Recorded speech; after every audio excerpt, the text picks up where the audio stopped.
The Stories of Skull.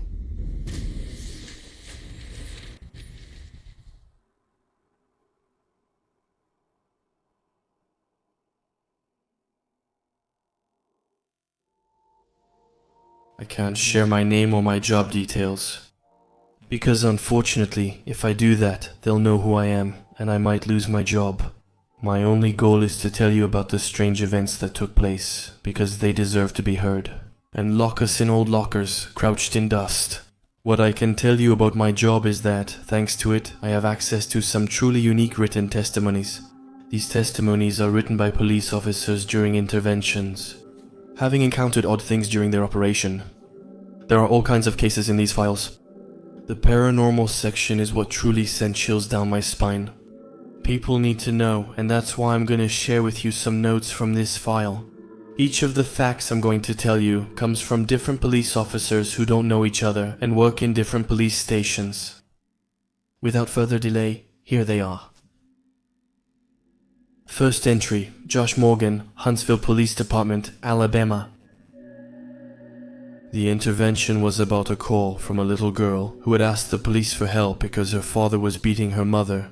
I was called immediately, and with my colleague, we hurried to the location given.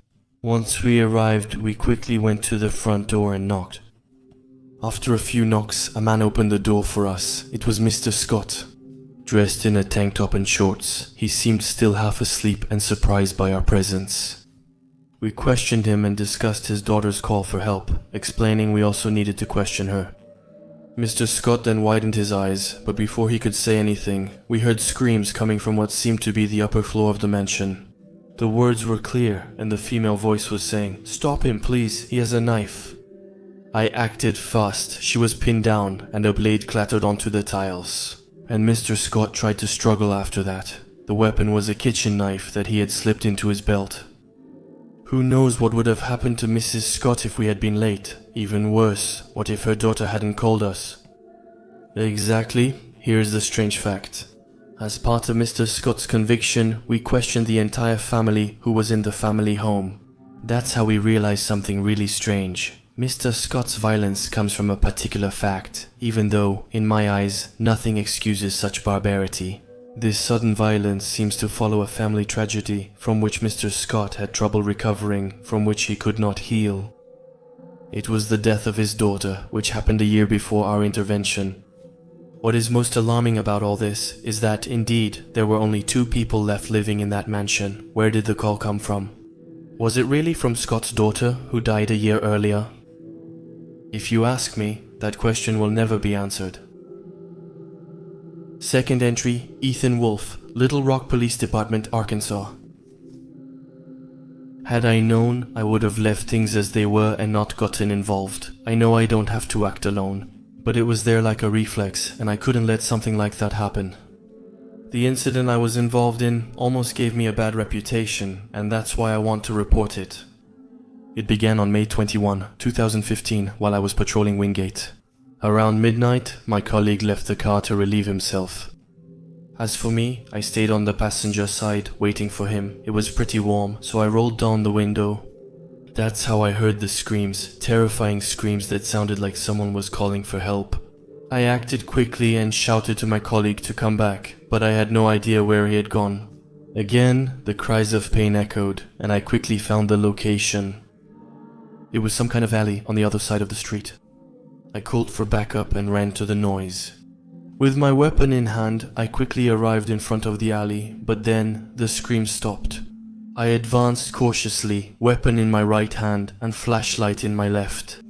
The farther I went, the more I doubted myself, but I had to be certain because a life could be at risk. The further I moved toward the end of the alley, the more the darkness surrounded me. My flashlight seemed to shine less and less brightly, as if its batteries were running out. As I moved forward, I felt cool drafts of air, and a sense of imminent danger began to overwhelm me. The light was about to go out, leaving me in total darkness at the mercy of a potentially violent person. Regretfully, I turned back, deciding to wait for backup before intervening. I couldn't do anything in the dark except possibly shoot an innocent person, and I couldn't take that risk. I jogged toward the entrance of the alley, and after a few seconds, I was blinded by an especially bright light. It took a little while for my eyes to adjust, and then I could see where it was coming from. It was the beam of a flashlight aimed directly at me. That's when my colleague spoke. He said, "What are you doing?" I was relieved not to be alone anymore, and that we were going to be able to track the screams together. I started to walk towards him, and I asked him to lower his flashlight because I couldn't see anything except his silhouette. I asked him once, twice, but he kept pointing his flashlight at me. After a while, I started to ask him more firmly to lower his damn flashlight. He complied, and very slowly at that. The beam of light started to illuminate the concrete in front of him, then the tips of his feet. I stopped in my tracks with a start and tried to point my flashlight in his direction, but it wasn't lighting up at all anymore at that moment. I pointed my weapon straight at him, but I couldn't say a single word because what I was seeing completely paralyzed me, and I was absolutely not prepared for this. Those weren't feet, my colleague, and even worse, his feet weren't even touching the ground. Something was actually floating above the concrete in front of me. I felt my hands trembling as I kept aiming at him. And in a final effort, I finally managed to say something. I shouted at the figure to lie face down. Instead, he began gradually revealing the rest of his body to me. With his flashlight, I saw his knees, then his stomach, and then his torso. He stopped just before revealing his face to me and spoke in a sort of raspy voice. Still using my friend's voice, he asked, "Don't you want to see me?" But to my greatest misfortune, I caught a glimpse of what he didn't want to show me. At the base of his neck, I saw the tip of his forked tongue with long strands of drool dripping from it. I fired 2 or 3 times because I was certain that the thing in front of me was not human. But instead of hearing cries of pain, I heard his laughter. His laughter was not human at all and kept echoing in my head. I felt that if he kept laughing like that, my head would explode and my brains would end up scattered everywhere on the ground of that alley. I fired again, but nothing. The creature kept laughing, non-stop. I was starting to lose hope when something saved me from this horror.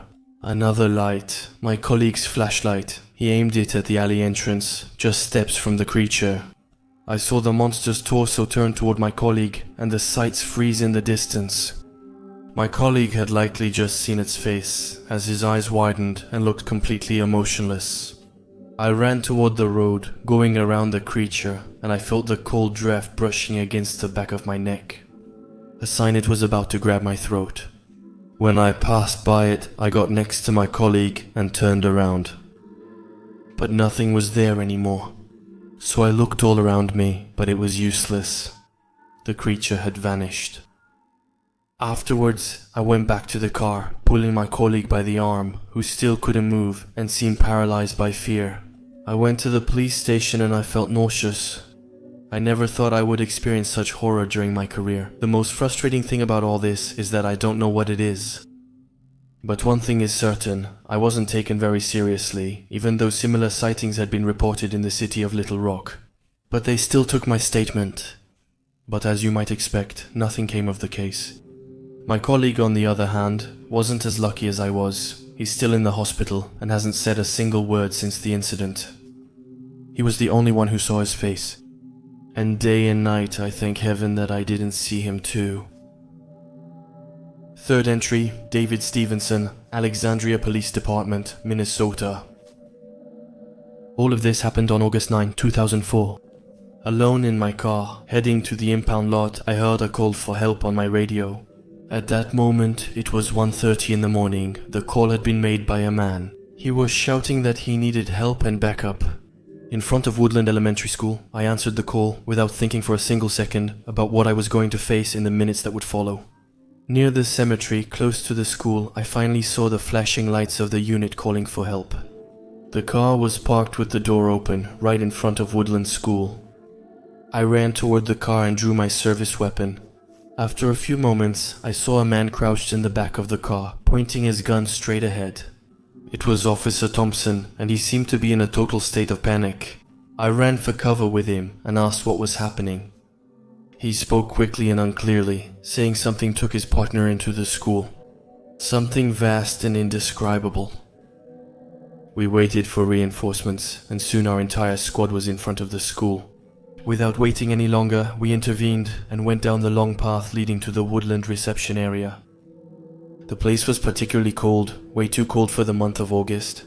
I asked Officer Thompson for more details to know exactly what we were tracking. He then told me it was a man about 2 meters tall, wearing a black 3-piece suit. We searched everywhere, the floors, classrooms, and even the basement, but found no sign of anyone. Around 2 o'clock, we decided to turn back and search around the school, outside. Officer Thompson and I stayed back, keeping watch around us. As the officer stepped through the front door, it slammed violently shut on me. I shouted to them, asking them to open up, thinking they had slammed the door in my face, but I could hear them pushing hard on the door, and it wouldn't budge. I still don't know what closed that door, whether it was the wind or something else. Even when I used all my strength, it still wouldn't budge. So I decided to go through one of the windows. That meant I had to go through one of the classrooms that was on my right. Because unfortunately for me, the reception area didn't have any windows. I went through the classroom door and headed toward the big window that led to the schoolyard. I was about to break the glass when I heard a strange noise to my left. That's where the many tables and chairs were stacked. It sounded like someone scribbling with a pencil on paper or in a notebook. I turned toward the noise and saw the officer's partner, Thompson. He was sitting on a chair and holding an open notebook in front of him, on which he was scribbling strange shapes and some kinds of symbols straight out of a science fiction movie. I put my hand on his shoulder and asked him what he was doing. He looked at me with a gaze that seemed lifeless, devoid of any life. He put his finger to his lips and asked me to be quieter. He then whispered to me that he couldn't hear what the teacher was saying to him. My eyes were still scanning his notebook when I heard a noise on the chalkboard in front of me. I slowly raised my head and put my hand on my weapon, which was back in its holster. Someone was standing with their back to me facing the board. He was at least 2 meters tall and his head was almost touching the ceiling. He was drawing the same strange symbols that were in the notebook, but they were oddly misshapen. Because his hand was shaking in an inhuman way. In fact, his whole body was trembling like that. I made a monumental mistake at that very moment. Because instead of escaping quickly through the window with my colleague, I spoke out loud. In a barely audible whisper, I said, "My God, what is this? Is that it?" Immediately after that, he stopped writing on the board and froze. His body was no longer trembling, but his hand was still holding the chalk, pressed against the big slate. I drew my weapon and shouted toward the window. I felt that something horrible was about to happen. Only my colleagues weren't fast enough, or rather, he was much faster than them. The tall man turned around and showed me his gaunt face. He had no pupils, nose, or lips, resembling a severe burn victim from Enpin County. Everything that happened next went very quickly. The man crouched down and went under the big table. Then, he crawled quickly under each of the small tables, knocking several of them over as he went. I saw my colleague look up at me, still just as empty, and he only had time to say a single sentence. That sentence was, "He needs me, let him take me." Alas, I saw 2 huge hands wrap around his calves under the table, 2 white hands without hair or nails. That's when I was finally able to open fire for the first time, but the bullet went through his forearm without spilling a single drop of blood. He shot at my colleague's legs, who fell off his chair and disappeared quickly under the table. I immediately ducked down, pointing my weapon straight ahead, but to my horror, I discovered that I was alone in this classroom. Neither my colleague nor the tall disfigured man was there. They had completely disappeared. I didn't have time to look around the room before I heard the sound of glass shattering behind me. My colleagues were there and immediately asked me what was happening, why I had called for help.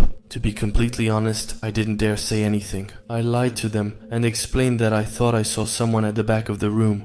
I was afraid of losing my job, because as I kept searching the room, I couldn't see any evidence that could prove anything I was saying. Except for one thing, the notebook that was on the floor next to the table, the geometric symbols that were still there. But there wasn't enough evidence to support the events I had just experienced. I still had to justify the gunshot I had fired, and I didn't want to end up in a psychiatric hospital like Officer Thompson probably would. As I neared retirement, 17 years later, I chose to recount these events. Of course, I looked into all of this, but unfortunately I didn't find anything about the tall man. And to this day, Officer Thompson's partner has never been found. I still have the notebook with me. The only truly strange and disturbing part I get from it It's the many help me messages that were written between each of the geometric shapes.